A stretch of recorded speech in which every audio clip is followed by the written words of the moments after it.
বলেছেন আমার সারাদিন ক্লান্ত হয়ে যায়, একটু বিশ্রামের মনে হয় বিশ্রাম করার প্রয়োজন আছে, দেখা যায় মনে হয় একটু বিশ্রাম করলে ভালো লাগবে। এমন সময় আশারের আজান হয়ে যায়, এত ক্লান্ত শরীরে মসজিদে চলে যায়। কেউ প্রথম তারাবি পড়ে, কেউ সূরা তারাবি পড়ে, 20 রাকাত দাঁড়ায়া দাঁড়ায়া নামাজ পড়ে। এটা 4টা খালি চলহানা। ওই মূর্খের দল 20 রাকাত তারাবি দিয়ে বেদাত পড়া খুবই সহজ।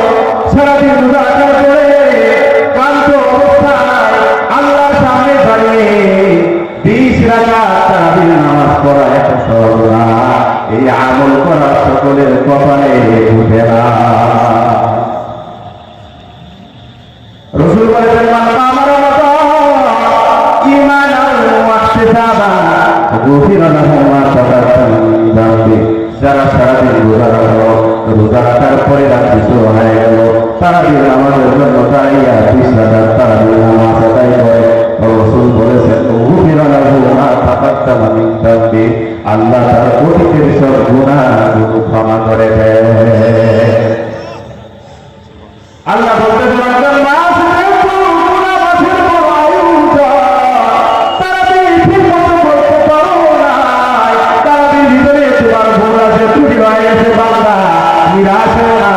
আমি তোমাকে নিরাশ করবো না। রমজানে আরেকটা আমল আছে, সেটা কি? বান্দা তুমি রোজা রাখবা, আরেকজন রোজাদারকে তুমি ইফতার করাবা। মসজিদে ইফতারের আয়োজন হয় কি হয় না? বান্দা তোমার রোজা তোমার তারাবি তুমি রয়েছে নিরাশ হওয়ার কোনো কারণ নাই। রাসূল বলেছে মান ফাত্তারা ফীহি সায়ামা কানাত লাহু মাগফিরাতাল্লাহ কানাত মাগফিরাতাল্লাহ।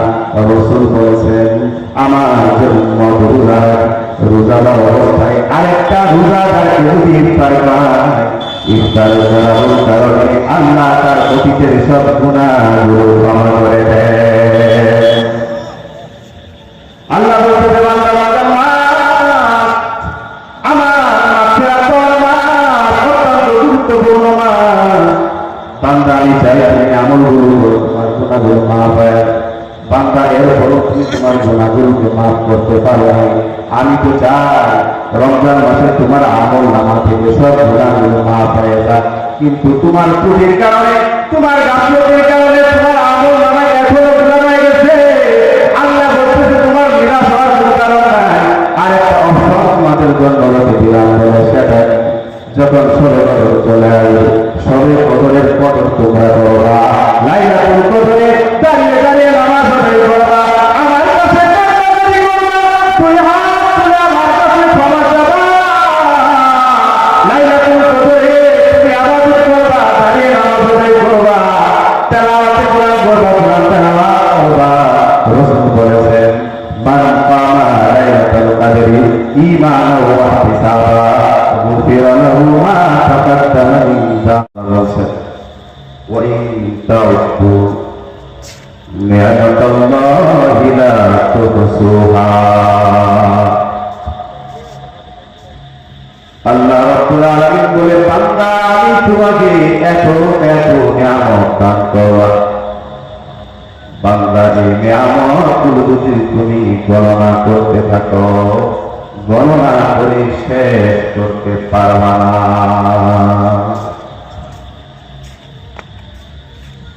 কিছু নিয়ামত আছে যে নিয়ামতগুলো বাহ্যিক নিয়ামত, যে নিয়ামত আমার চোখের সামনে দেখা যায়। আবার কিছু নিয়ামত আছে যেগুলো মানুষের চোখে দেখা যায় না।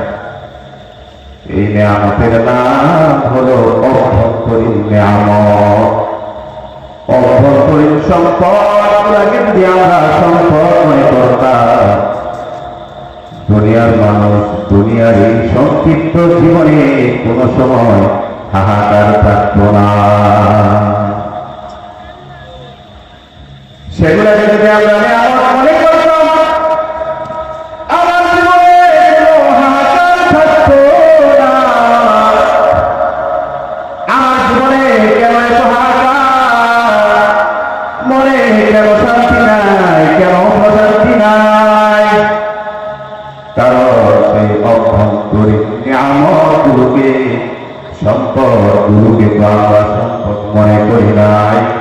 সেজন্য আমার মনের ভিতরে হাহাকারের কোনো শেষ না।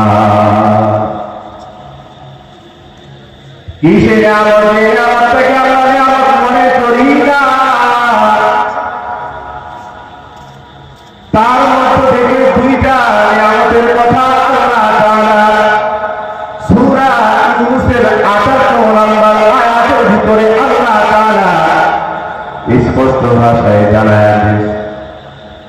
আল্লাহ বলছেন নবীকে, কুল হে নবী আপনি আপনার উম্মতকে জানায় বিফাদলিহি ওয়া বিরাহমাতিহি ফাবিযালিকা ফালইফরাহু হুয়া খায়রুম মিম্মা ইয়াজমাউন। আল্লাহু আকবার বলেন, আর একটু জোরে বলেন না আল্লাহু আকবার। আল্লাহ তাআলা এখানে প্রথম নিয়ামতের কথা বলেছেন বিফাদলিহি। বিফাদলিহি মানে হলো আল্লাহর দয়া, আল্লাহর অনুগ্রহ। মুফাসসিরিনে কেরাম সকলে বিফাদলিহি শব্দের ব্যাখ্যা করেছে। বিফাদলিহি মানে ফাদলুল্লাহ, আল্লাহর দয়া। কার দয়া বলেন? আর একটু ঘুরে বলেন না কার দয়া? এক নম্বরে আমাদের কথা বলেছেন ফাদলুল্লাহ, আল্লাহর দয়া। মুফাসসিরিনে কেরাম বলেছে আল্লাহর দয়ার মানে হলো ঈমান। আল্লাহর দয়ার মানে হলো ঈমান। পবিত্র কুরআন কারীমের ভিতরে আল্লাহ তাআলা ঈমানকে বলেছেন ফাদলুল্লাহ, আল্লাহর দয়া। ঈমানের নাম হলো আল্লাহর দয়া। আল্লাহর দয়া বলে ঈমানকে কেন বুঝাইছেন? এর কারণ হলো ঈমান এমন একটা সম্পদ, যেই সম্পদ অর্থ দ্বারা পাওয়া যায় না, যশ খ্যাতির দ্বারা পাওয়া যায় না। ঈমানকে বলেছেন ফাদলুল্লাহ, আল্লাহর দয়া। কেন ঈমানকে আল্লাহর দয়া বলেছেন? বান্দা, ঈমান তুমি তোমার মেধার দ্বারা পাবা না, তুমি তোমার সম্পদের দ্বারা পাবা না। কারণ মেধার দ্বারা যদি ঈমান পাওয়া যাইত, তাহলে পৃথিবীর সবচেয়ে বড় বিজ্ঞানী ঈমানদার হতো। আমার মতো আপনার মতো মূর্খের কপালে ঈমান যুক্ত না। কথা বলেন ঠিক না? মুসলমান ভাইরা আমার, মেধার দ্বারা পাওয়া যায় না, সম্পদের দ্বারা পাওয়া যায় না, বংশের পরিচয় দ্বারা ঈমান পাওয়া যায় না। আমি অনেক পীর আউলিয়ার বংশের লোক, আমি অনেক পীরের ছেলে হতে পারি, তাই বলে আমি ঈমান পাবো না। যদি তাই হতো তাহলে অনেক নবী আছে, তাদের সন্তান বেঈমান হতো না। অনেক নবী আছে তারা নবী হওয়া সত্ত্বেও তাদের সন্তানরা ঈমান পায় না। হযরতে নূহ, তার নাম শুনছেন আপনারা? হযরতে নূহ দুই হাত উত্তোলন করে এত বড় একটা নবী, দুই হাত তুলে আল্লাহর কাছে বলেছে, আল্লাহ তুমি আমার সন্তানকে ঈমানের দৌলত দান করো।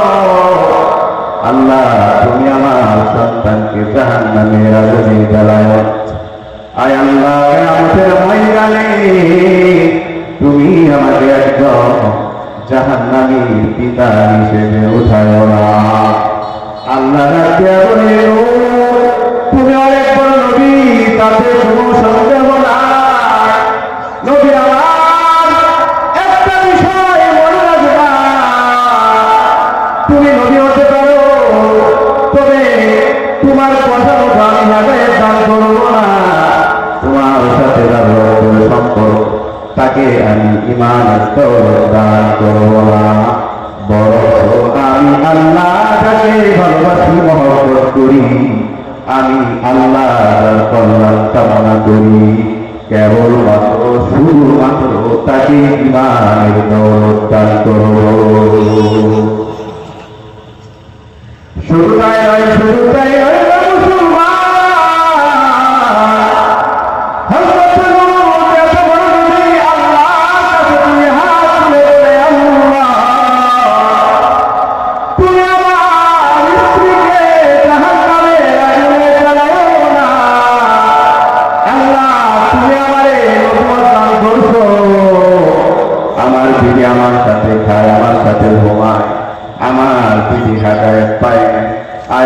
তুমি আমার স্ত্রীকে হেদায়েতের সম্পদ দাও। আয় আল্লাহ কিয়ামতের ময়দানে আয় আল্লাহ তুমি আমাকে একজন জাহান্নামী স্ত্রীর স্বামী হিসেবে উঠায় না। আল্লাহ তুমি আমার বিবিকে হেদায়েতের সম্পদ দাও। এত বড় নবী তার স্ত্রীর জন্য দোয়া করে হেদায়েতের জন্য, এরপরও এত বড় নবীর দোয়া কবুল হয় নাই। হযরতে লূতের স্ত্রী হেদায়েত পায় নাই। আল্লাহ বলেন ওয়াকানা মিনাল মুগাফিরিন। আল্লাহু আকবার। হযরতে লূতের স্ত্রী হেদায়েত পায় নাই, জাহান্নামের বাসিন্দা হয়ে গেছে। শুধু তাই নয়, শুধু তাই নয় মুসলমান, হযরত ইব্রাহিম এত বড় একজন নবী, তার পিতার জন্য দুই হাত তুলে আল্লাহর কাছে বলে আল্লাহ তুমি আমার পিতাকে জাহান্নামের আগুনে জ্বালায়। আয় আল্লাহ তুমি আমার পিতাকে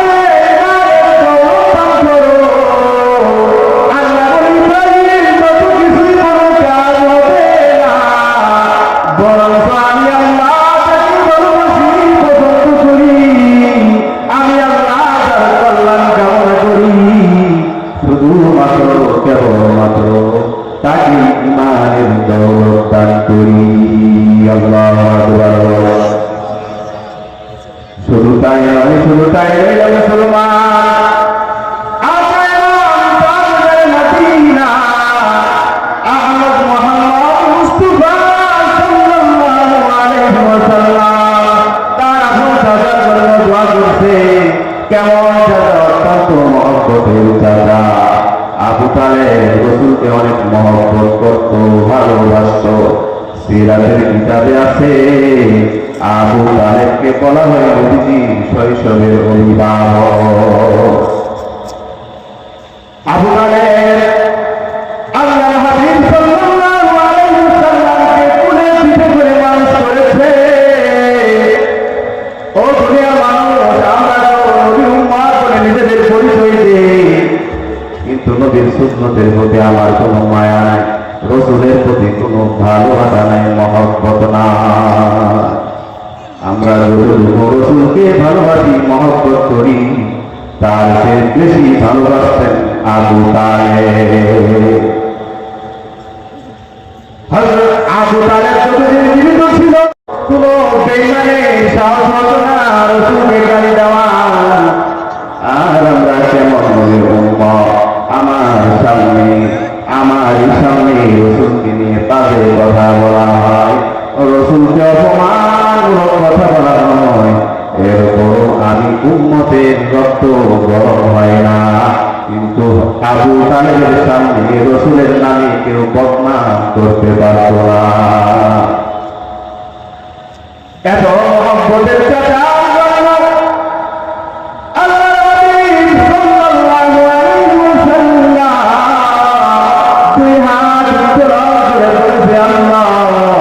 তুমি আমার প্রিয় চাচাকে হেদায়েতের দৌলত দান করো।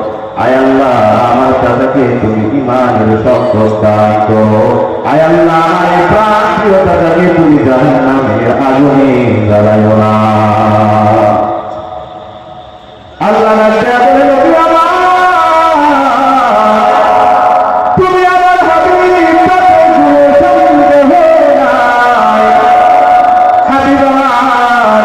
তুমি আমার কাছে অনেক প্রিয়, কাছে সন্দেহ না। তবে হাবিব একটা কথা মনে রাখবা, ইন্নাকা লা তাহদি মান আহবাবতা ওয়ালাকিন্নাল্লাহা ইয়াহদি মান ইয়াশা। আল্লাহু আকবার। আল্লাহ বলে নবী আমার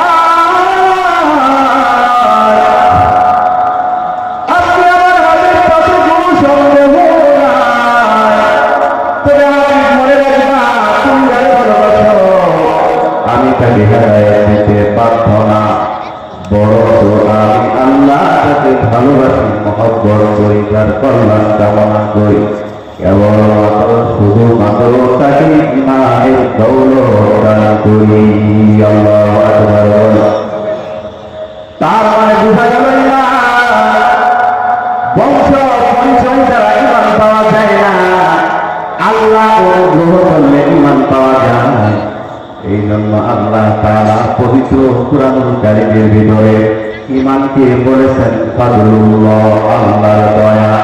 তার মানে এক নম্বরের সম্পদ হলো ইমান। আল্লাহ বলতেছে ইমান কেমন সম্পদ। এই আয়াতের শেষে আল্লাহ রাব্বুল আলামিন বলছেন হুয়া খায়রুম মিম্মা ইয়াজমাউন।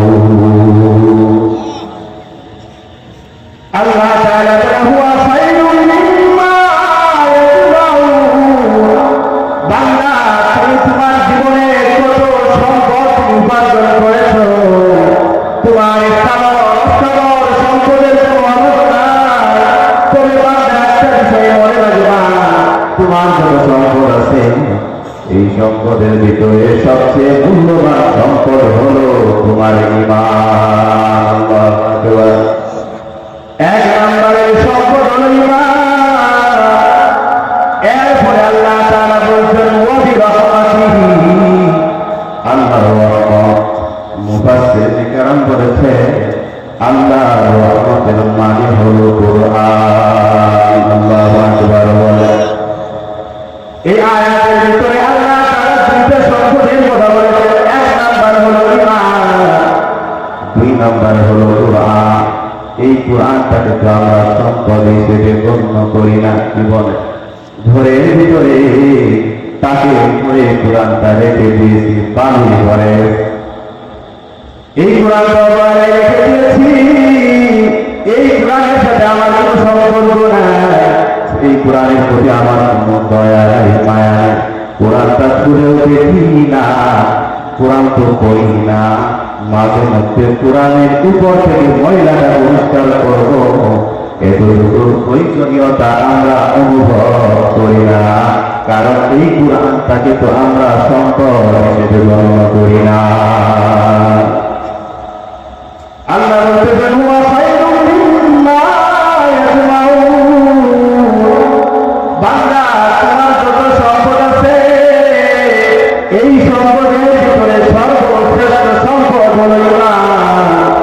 বান্দা তোমার যদি ঈমান থাকে, দুনিয়ার কিছুই যদি নাও থাকে বান্দা, তোমার মতো ধনী আর কেউ হতে পারে না। বান্দা তোমার কাছে বলে নাই, তোমার কাছে কুরআন নাই, দুনিয়ার সব কিছু তোমার আছে, মনে রাখবা তোমার কিছু নাই। কেন ঈমান এত দামি সম্পদ কেন? ও কুফার ছিলেন মুসলমান ছিলেন একটু করার চেষ্টা করো।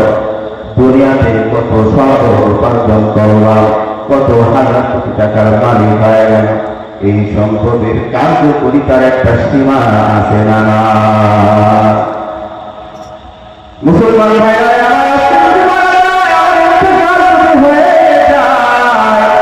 এই সম্পদের কোনো দাম থাকবে না, এই সম্পদ আমাকে কোনো উপকার করবে না। হাদিস শরীফের বর্ণনা, আল্লাহর হাবিব সাল্লাল্লাহু আলাইহি ওয়াসাল্লাম একজন লোকের বর্ণনা দিয়েছেন কিয়ামতের মাঠে। কোন মাঠে বলেন? কথা বলে বুখারী বর্ণনা।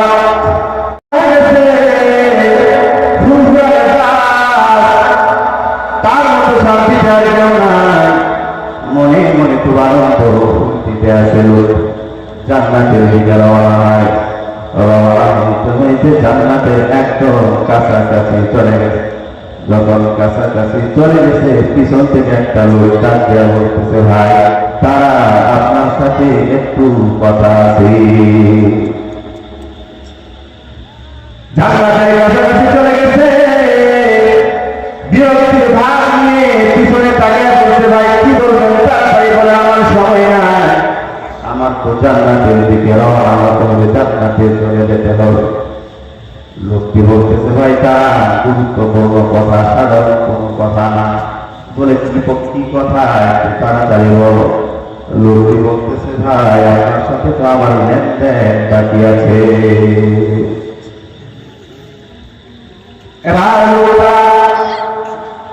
একটু হাসি দিয়ে বলতেছে ভাই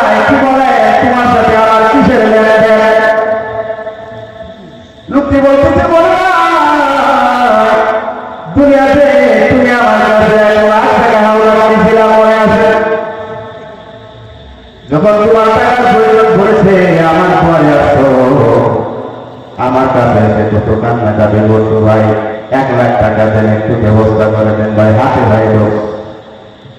তোমার অনুরোধ যখন আমি বাস্তবায়ন করলাম, তোমাকে যখন টাকাটা দিয়ে দিলাম, টাকাটা দিয়ে দেওয়ার পরে মনে হলো আমি বড় অন্যায় করে ফেলেছি।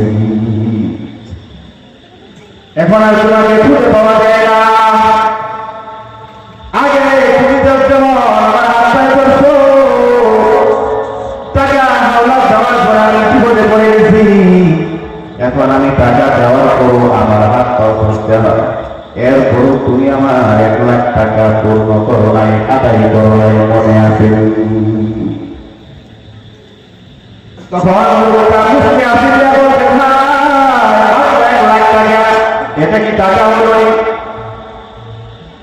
পবিত্র কোরআন কারীমের ভিতরে সূরা জিলজালের ভিতরে আল্লাহ তাআলা বলেছেন, ইদা সুলসিলাতিল আরদু জিলজালাহা ওয়া আখরাজাতিল আরদু আসকালাহা। যখন কায়েম হয়ে যাবে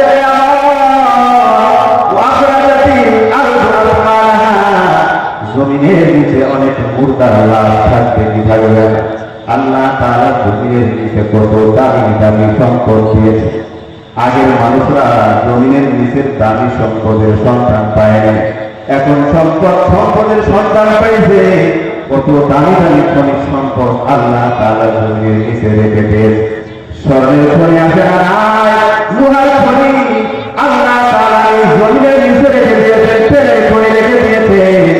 যখন কিয়ামত হয়ে যাবে, জমিনের নিচে থাকা যত সম্পদ আছে, জমিন সকল সম্পদগুলো বমি করে দেবে।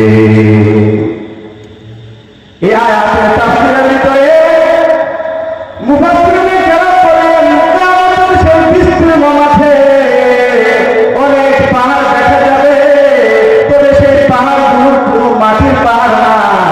মুফাসসিরিনে কেরাম বলেছেন, রাসূলের কথা উদ্ধৃত করে কিয়ামতের মাঠে বিভিন্ন পাহাড় দেখা যাবে, স্বর্ণের পাহাড় দেখা যাবে। সুবহানাল্লাহ বলেন।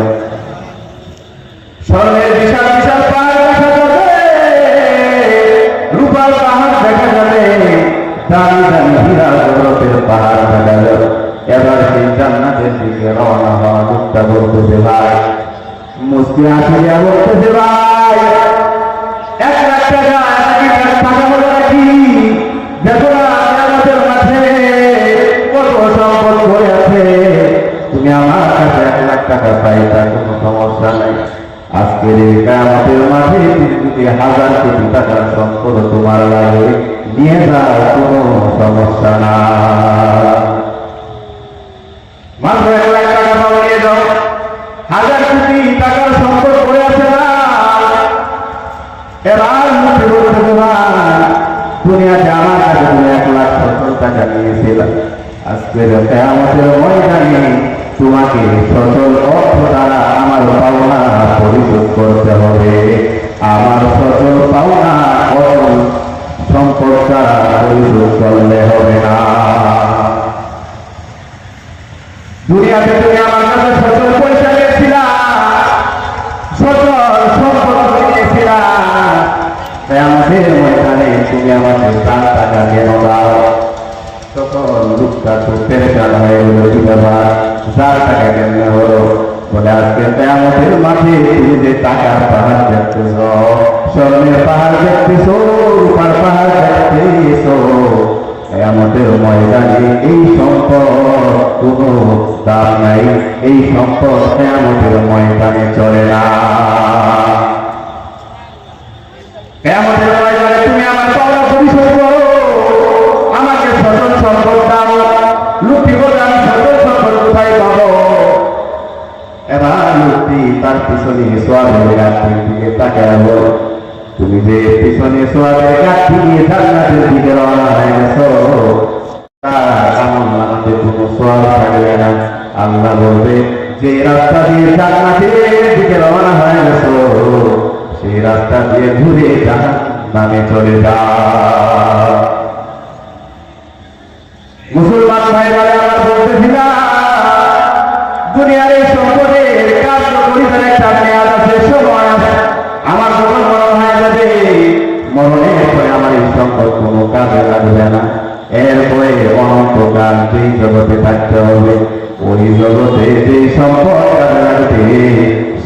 সম্পদটাই হলো আসল সম্পদ।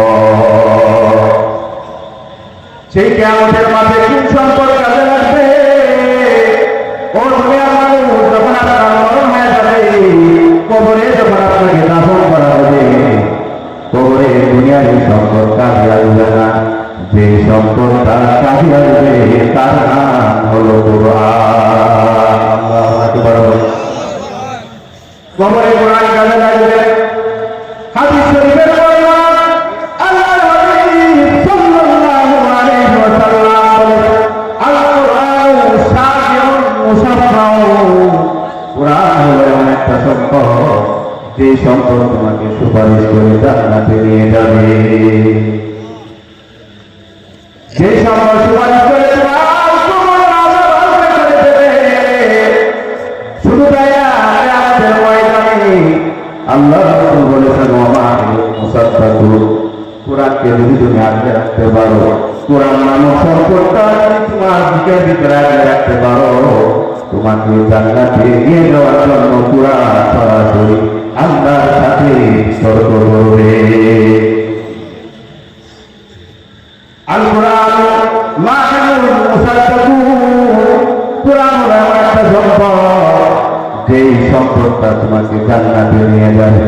এই জন্য আল্লাহ বলতেছে, বান্দা তোমার দুনিয়াতে কিছুই নাই, তবে তোমার ঈমান আর কুরআন যদি থাকে, তাহলে মনে করবা তোমার জীবনে সব কিছু আছে। বান্দা কুরআন নাই, ঈমান নাই, দুনিয়ার সম্পত্তির মালিক হয়ে, বাড়ি গাড়ির মালিক হয়ে গেছো, ক্ষমতার মালিক হয়ে গেছো, তোমার মতো সম্পদওয়ালা তা আল্লাহর কাছে না।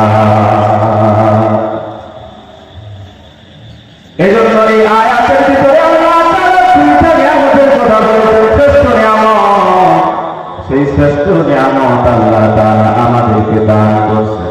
এই নিয়ামত পাওয়ার পরে আমাদের কোনো কষ্ট করা লাগে নাই, আল্লাহর কাছে বড়ভাবে দোয়া করি নাই।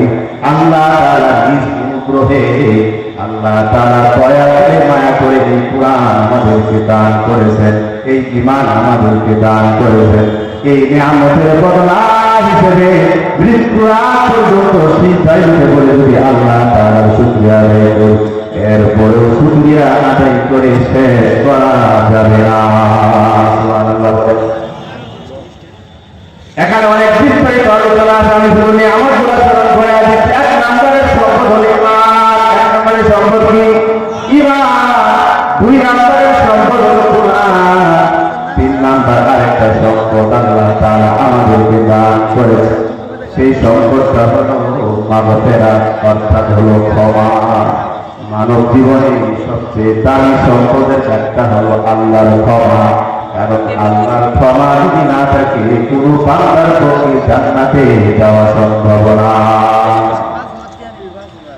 বান্দা তুমি সারাদিন যদি ভালো আমল করেছো, তাহাজ্জুদের নামাজ আদায় করেছো, এরপরেও তুমি জান্নাতে যাওয়ার গ্যারান্টি দিতে পারো না। যদি না আল্লাহ তোমাকে ক্ষমা করে, আর যদি আল্লাহ তোমাকে ক্ষমা করে দেয়, তাহলে জান্নাতে যাওয়ার জন্য আর কোনো বাধা থাকে না। সুবহানাল্লাহ। এই জন্য মাগফিরাত হলো অনেক দামি সম্পদ, মূল্যবান সম্পদ। এজন্য আল্লাহ তাআলা বলছে, যে আয়াতটা আমি খুতবার ভিতরে তেলাওয়াত করেছি, আল্লাহ বলছে, ওয়াসারিউ ইলা মাগফিরাতিন মির রাব্বিকুম ওয়া জান্নাতিন আরদুহা আস-সামাওয়াতু ওয়াল আরদ উইদ্দাত লিল মুত্তাকিন। আল্লাহু আকবার। আল্লাহ বলতেছে, বান্দা 24 ঘন্টার ভিতরে তুমি তোমার পুরা সময়টা সম্পদের পিছনে কাটায় দিলাম। সম্পদের পিছনে ছুটছ, নারীর পিছনে ছুটছ, গাড়ির পিছনে ছুটছ, অথচ যেটার দিকে ছুটা দরকার সেদিকের কোনো খেয়াল তোমার নাই। কোথায় ছুটতে বলছে আল্লাহ তাআলা? আল্লাহ বলছে, ওয়াসারিউ ইলা মাগফিরাতিন মির রাব্বিকুম। বান্দা তুমি তোমার রবের ক্ষমার দিকে ধাবিত হও। এমন কাজ করো যে কাজ করলে আমি আল্লাহ তোমাকে ক্ষমা করে দেব। যদি আমার ক্ষমা পেয়ে যাও ওয়াজান্নাতিন আরদুহাস সামাওয়াতু ওয়াল আরদ উইদ্দাত লিল মুত্তাকিন, আমার ক্ষমা যারা পেয়ে যাবে আমি যাদেরকে ক্ষমা করে দেব তাদের জন্য আমার জান্নাত ওয়াজিব হয়ে যাবে। বান্দা আমার কাছে ক্ষমা চাও,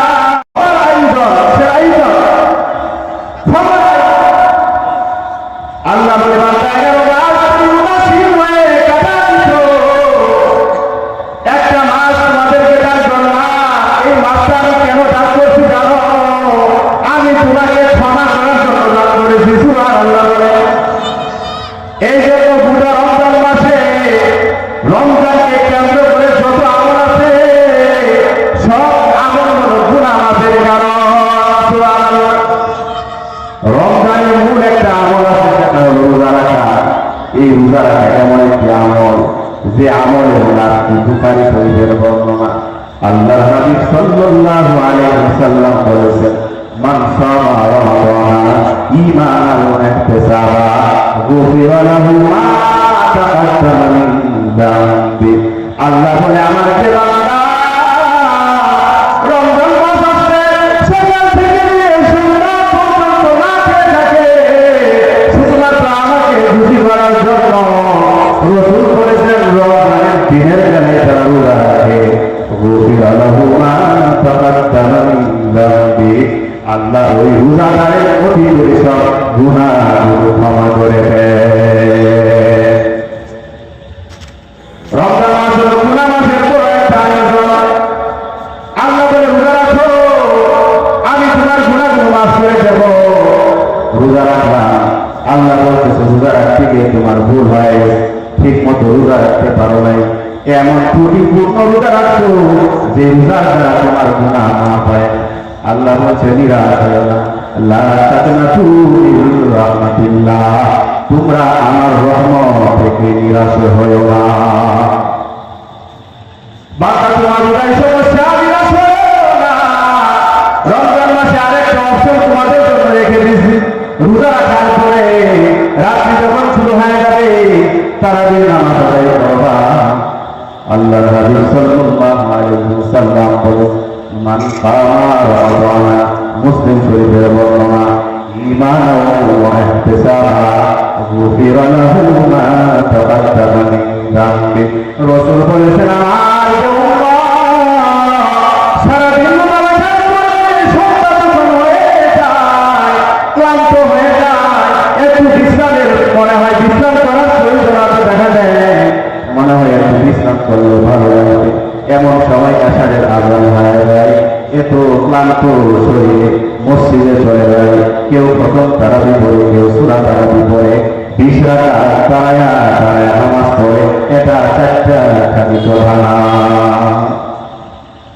ওই মূর্খের দল 20 রাকাত তারাবি তেলাওয়াত করা খুবই সহজ।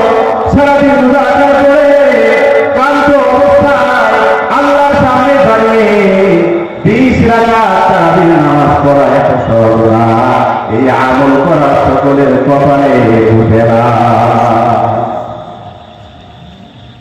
রাসূল বলেছেন মান কামা রমাদান ঈমানান ওয়া ইহতিসাবা গুফিরা লাহু মা তাকাদ্দামা মিন যামবি।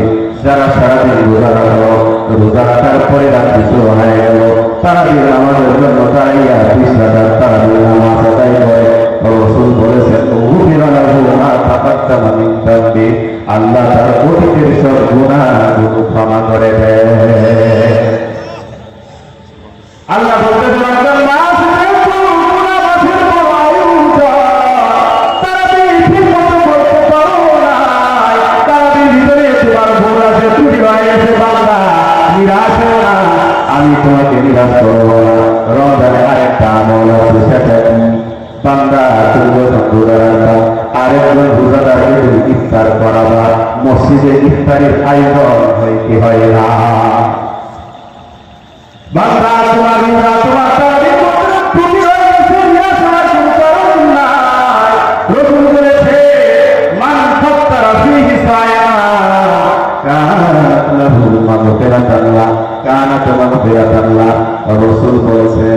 আমার যে উম্মত রোজা অবস্থায় আরেকটা রোজাদারকে যদি ইফতার করায়, ইফতার করার কারণে আল্লাহ তার অতীতের সব গুনাহগুলো ক্ষমা করে দেয়। আল্লাহ বলতে বান্দা বান্দা আমার মাগফিরাত অত্যন্ত গুরুত্বপূর্ণ বান্দা, আমি চাই তুমি আমলগুলো তোমার গুনাহগুলো মাফ হয়। বান্দা এরপরও তুমি তোমার গুনাহগুলোকে মাফ করতে পারো না।